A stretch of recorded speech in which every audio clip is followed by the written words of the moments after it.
নন ট্রেডিংয়ে main source of income হচ্ছে subscription. এখানে সাবস্ক্রিপশান কয়েক বছরের ছিল, তাই না? তার মধ্যে কোন বছরে এটা আসতেছে এখানে? স্যার এটা 2013 সাল। 13 সালেরটা।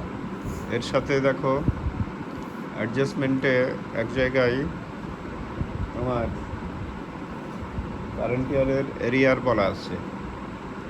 স্যার কারেন্ট ইয়ারের এরিয়ারটা কী হবে তাহলে?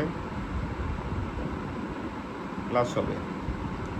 দিয়ে সাবস্ক্রিপশান একটা ইনকাম, মিসেলেনিয়াস রিসিপ্ট একটা ইনকাম, ইন্টারেস্ট অন সিকিউরিটি। এটা দেখো ইন্টারেস্ট অন সিকিউরিটি কীভাবে বের হচ্ছে। তুমি কিছু বলতে যাচ্ছিলা? স্যার আমাদের 2013 সালে এই যে সাবস্ক্রিপশনটা এটা আনকালেক্টেড অথবা আনইউজ হতো। সবসময় সব টাকা পাওয়া যায় না। যদি কারেন্ট ইয়ারের কোনো কিছু আনকালেক্টেড থাকে সেটা প্লাস করে দেখাতে হবে। এক্সপেন্সগুলো এভাবে বের হয়। মনে করো তুমি বার্গার খেয়েছো 100 টাকা দিয়ে, তোমার কাছে 80 টাকা আছে। এখন 80 টাকা পেমেন্ট করলা, তুমি বললা যে 20 টাকা উইল বি পেড লেটার। তাহলে তোমার রিয়েল এক্সপেন্স কত? স্যার আমার রিয়েল এক্সপেন্স তো 100 টাকা। এটা প্লাস করে বলতেছো না? তেমন ইনকামের ক্ষেত্রেও যদি এরিয়ার থাকে কারেন্ট ইয়ারের, সেটা প্লাস হবে। ক্লিয়ার? যদি এরিয়ার থাকে কি করবা? প্লাস করবা। এবার ইন্টারেস্ট অন সিকিউরিটির উপরে দেখো আনকালেক্টেড অ্যামাউন্ট ইন্টারেস্ট কীভাবে বের হচ্ছে। ইন্টারেস্ট এখানে সিকিউরিটি কত টাকার ছিল? সিকিউরিটি এক ধরনের ইনভেস্টমেন্ট। 10% গভর্নমেন্ট সিকিউরিটি ছিল না? অ্যাডজাস্টমেন্টে দেখো 40,000 10% গভর্নমেন্ট সিকিউরিটি ছিল, তাই না? তার উপরে 4,000 টাকা পাওয়ার কথা না?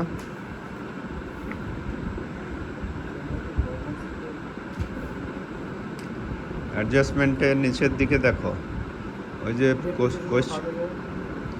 কোশ্চেনে নিচের দিকে বলা আছে 10% গভর্নমেন্ট সিকিউরিটি আছে 40,000 টাকার, আছে না? তার 10% করলে 4,000 টাকা পাওয়ার কথা, কিন্তু ইন্টারেস্ট অন সিকিউরিটি রিসিপ্টের দিকে দেখো আছে 2,500। তাহলে কত পাওনি এখনো? 1500। ওটাই প্লাস করে ওখানে দেখানো হচ্ছে। হ্যাঁ, যতটুকু পাওনি ততটুকু সহ রিয়েল ইনকাম। তোমাকে যে আমি উদাহরণ দিলাম বার্গারের ক্ষেত্রে, যে তুমি 80 টাকা পে করলা আর বললা যে 20 টাকা will be given letter. What will be your real expense? 100 টাকা না? ডিউ সহ বলতেছো না? তেমন এখানেও ডিউ সহ রিয়েল ইনকাম হবে আর রিয়েল এক্সপেন্ডিচার হবে। এখানে দেখো রিসিপ্টের দিকে লিগেসি আছে 15,000 আর ডোনেশন রিসিপ্ট 10,000। লিগেসি মানে ধন দৌলত, কোনো ব্যক্তি প্রতিষ্ঠানকে সম্পত্তি দিছে। ক্লিয়ার? এটা কি ধন দৌলত? Listen to me.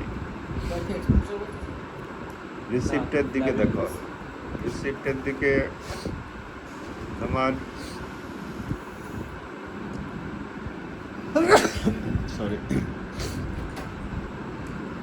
রিসিপ্টের দিকে লিগেসি আছে 15,000 আর ডোনেশন রিসিপ্ট আছে 10,000। হ্যাঁ, এগুলো কি সচরাচর পাওয়া যায়? এই জন্য এগুলো কিন্তু রেভিনিউ ইনকাম না। সাবস্ক্রিপশানের মতো প্রত্যেক মাসে মাসে পাওয়া যায়, এই জন্য এগুলো রেভিনিউ ইনকাম না। এগুলো দেখো ইনকামের মধ্যে দেখানো যাচ্ছে না। তুমি দেখো লাস্টের দিকে এক্সাম্পল তোমার বই আছে, have you purchase new book? আচ্ছা, তো এই জন্য লিগেসি আর ডোনেশন রিসিপ্ট। আচ্ছা শোনো তাহলে, receipt legacy and donation receipt এই জন্য